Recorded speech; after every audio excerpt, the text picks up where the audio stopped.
ปีแล้วงามบ่หนุ่ม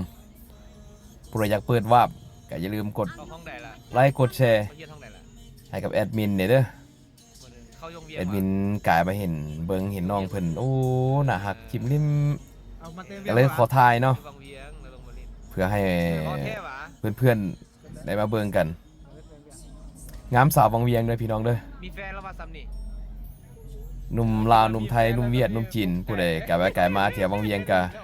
มาแวะถ่ายคอนเทนต์หรือว่าถ่ายความน่าฮักของน้องเพิ่นเอาไปลงในช่องได้มากับแม่ก็น่าฮักคือกันเนาะส่งแม่ลูกเพิ่นน้องเพิ่นยังเฮียนอยู่เด้อยังบ่มีแฟนเทื่อเพราะว่าเพิ่นอายุยังน้อยอยู่อาก็13 14ปี14ปีเนาะผู้ใดได้ไกลไปไกลมาวังเวียงก็มาหาเพิ่นเพื่อส่งเสริมน้องเพิ่นสร้างช่อง TikTok ให้เพิ่นได้เนาะเพิ่นว่า